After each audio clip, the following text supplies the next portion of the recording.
Welcome into the St. Louis Cardinals Daily podcast. My name is Andrew Teuscher, and today we got to talk about some of the biggest news yet coming out of the winter meetings for the Cardinals.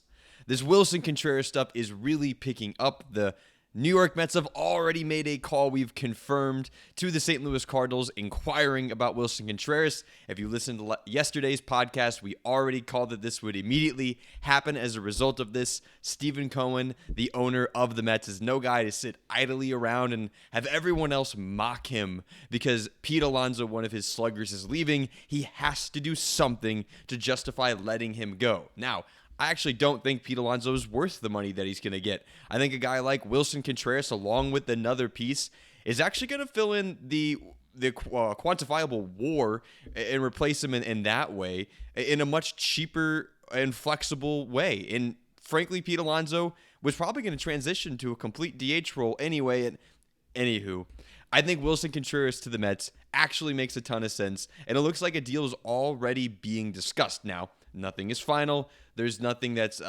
for sure going to happen, but the Willson Contreras trade value is just spiked with another team in on this deal, especially a team that is aggressive per usual. Per John Denton, they've already made the calls, and we've instantly have to go look at some possible deals for the Cardinals. And what's unfortunate about this potential deal is that there isn't some sort of clear and obvious trade prospect-wise for the Cardinals to make. And that's going to be a big deal for the Cardinals. Next year, rebuilding year. We need young assets to be a part of this. Unfortunately, the Mets have a bunch of top 50 prospects and nothing really thereafter that the Cardinals may be interested in. Now, we may be able to get a guy who's maybe their 7th, 8th best prospect and a couple of those in a big league arm. Maybe something along those lines. But it's hard to say that Willson Contreras is worth a top 50 prospect in baseball right now. Maybe he is. And I could see maybe, I'm sure when Bloom got the call from the Mets GM, he probably said, all right, start going down the list and name those prospects. And I'm sure that's where the conversation ended if he did so. So that doesn't make a ton of sense for the Cardinals. So looking at my favorite thing to do whenever a trade is coming up is go look at the opposing team's media and see what they're saying about this. So I did just that. I found an article by one Tim Boyle who quotes Zach Scott, former GM in Major League Baseball, who had thoughts about Willson Contreras coming to the New York Mets. And he mentioned one Mark Vientos as a guy that makes a ton of sense in a deal for the St. Louis Cardinals and the New York Mets. And I agree and think that makes a ton of sense for both sides, actually. Mark Vientos is a young infielder / DH, similar than there to Contreras, who's just turned 26 years old, who's known for his power bat. Now, he strikes out a ton.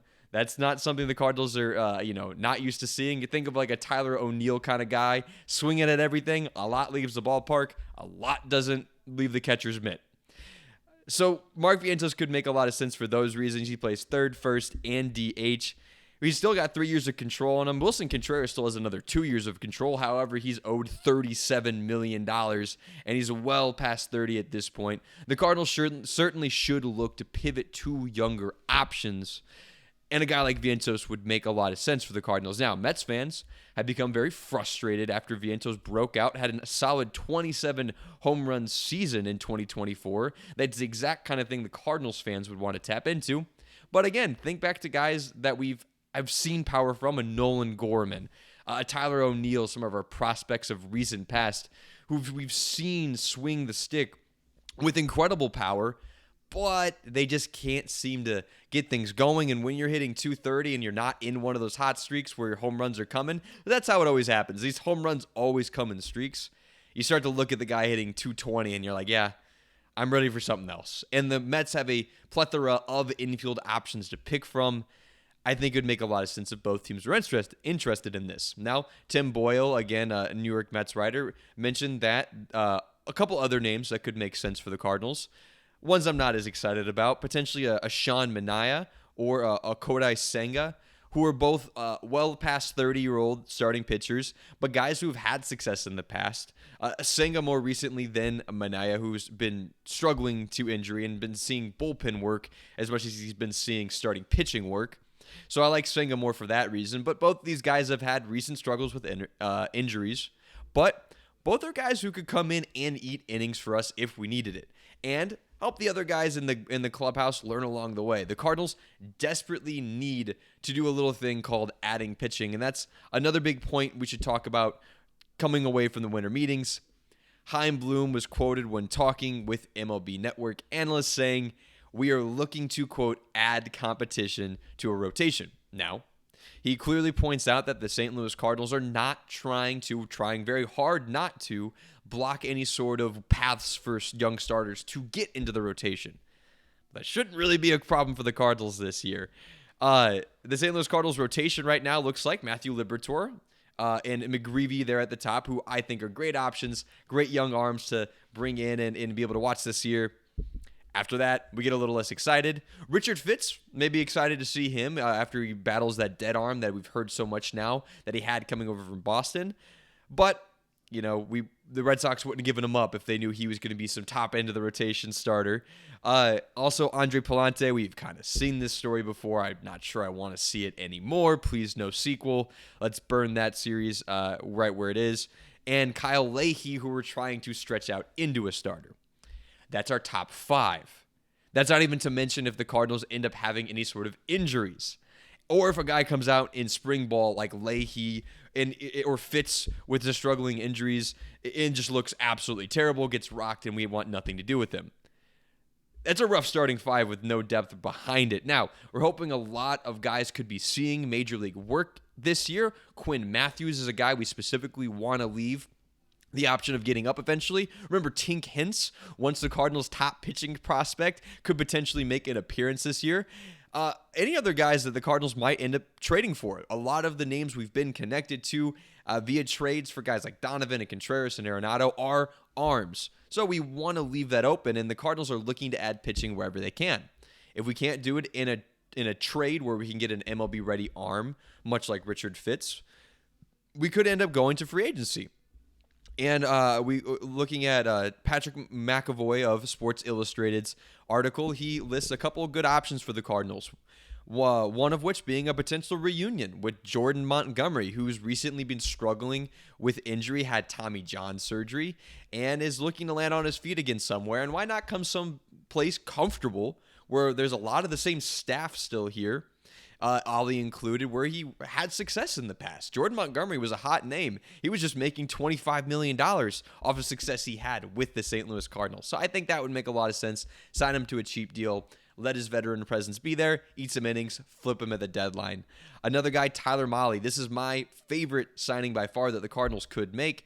A guy who's been around for a little while now, showed some real upside, some strikeout potential, but again has been struggling to injury and now has hit the free agent market. A guy we could sign for under $10 million, probably closer to $5 million, and would be a great piece for the St. Louis Cardinals, who we could have then help him build up his value, let him pitch into the 8th inning every time he wants, because we don't care about that arm if we're just signing a one-year deal, and then flip him at the deadline. That could be great for both the Cardinals and Tyler Mahle. Another name Cardinals fans would love to see, Max Scherzer. Why not? Bring home the St. Louis kid. How many articles have been written? How many videos have been put out about Max Scherzer coming to the Cardinals? We all want to see it. I don't think this one makes sense. I think Max is constantly chasing rings. But if no team contending wants Max Scherzer, because frankly he had a 5 ERA last year, maybe the St. Louis Cardinals would welcome him home and he could still continue pitching, being a psychopath like he is. I'd love if Michael McGreevy learned to be a psychopath. I think that's positive. Gaining war for the Cardinals is if you become a psychopath. That's good for baseball. Another guy, Dustin May and Walker Buehler, a couple of dudes who have been in Dodger uniforms both recently in Red Sox uniforms too. I'm not saying that's the pathway you have to take, but they both may take that way onto the St. Louis Cardinals. Both guys who have, again, struggled with injuries. Dustin May more just struggling to stay on the field entirely. Walker Buehler coming off some catastrophic Tommy John surgery. Walker Buehler was once regarded as one of the best pitchers in baseball, the heir apparent to Clayton Kershaw. Walker Buehler is supposed to be that dude for them. But that arm injury has really stifled them, and maybe he goes to the St. Louis Cardinals, where we can, help remedy some of those wounds, let him pitch around it, and again, flip at the deadline. Or guys on the little younger side, like Dustin May, Walker Buehler, and Tyler Mahle, maybe we extend them. The Cardinals need arms, and if these guys show promise, we would love to have them back whenever we're competing in possibly 2027 or 2028. Overall, I want to cover some just general winter meetings takeaways. On top of adding pitching, on top of what we've already talked about with Contreras, Chaim Bloom was approached at the winter meetings towards the end of it, again, by the MLB Network analyst, and said, heard from an executive that things were moving at glacial speeds, and they asked him what he thought of that. He said, "That's not how it's felt to me."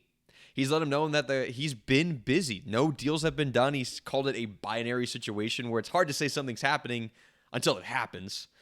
So it's not necessarily been active in that sense, but Bloom has clearly been having discussions. I don't think any of these reports we're hearing are fabricated or fake in any way.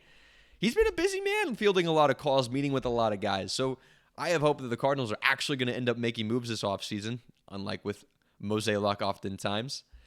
But that's one big takeaway. Things are happening. And I really think anyone on the big league roster is eligible to be moved except for Mason Wynn. I don't think anyone is off limits except for the Cardinals shortstop.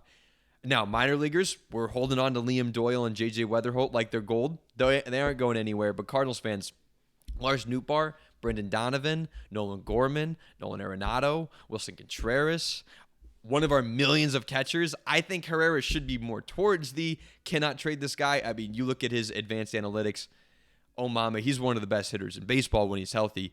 Other than that, though, I still think there's a shot he gets traded. You know, I'm sorry for the jerseys you guys have, but you might have to go get new ones. So that's definitely one big takeaway for the Cardinals. Takeaway 2, the Cardinals aren't winning next year. We have made no moves to indicate that we are anywhere close to thinking about winning next year. Cardinals fans, attend baseball games, have fun with it, set expectations low. We don't have to be chasing rings every year. Have hope for the future. Takeaway number 3, Marmol appears to be the guy. Through interviews from Bloom and Marmol and everything and reports coming out of Marmol potentially getting an extension, it sounds like Ali Marmol is for sure the guy next year and possibly even the year after that. I think it makes a lot of sense. Not saying that I'm a big Ali guy. I don't think I'm a big Ali guy. I do like his mentality at times, a little hard-nosed, get guys going, but why would the Cardinals hire a manager these next 2 years? I'll ask it a different way. What manager wants to be on the Cardinals for the next 2 years? We're going to be bad. We're going to tank. And misery creates problems. I don't want to bring in a manager to taint his first 2 years of experience, and then when things finally turn around, things are sour. Let Ali take the beatings if we're going to have them, then move on to a new guy like Pujols or Yadier Molina, or whatever else is there for the Cardinals. Lastly, youth and competition are going to be big for the Cardinals coming up. Get ready to see minor leaguers who we've been talking about for a while. We are going to see Weatherholt this year. Doyle will probably be a little bit later. We'll see guys like Quinn Matthews, Tink Hens, who I've mentioned already, should be making big league starts for us this year. Guys who have been young and already on the roster. Nolan Gorman should see more play. Thomas Ajayci should see more play. Get ready for youth. Get ready for competition, as Bloom has put it. Get ready for a Cardinals season of being excited for the future. Thank you for tuning in to St. Louis Cardinals Daily Podcast. Again, my name is Andrew Teuscher. Catch us tomorrow.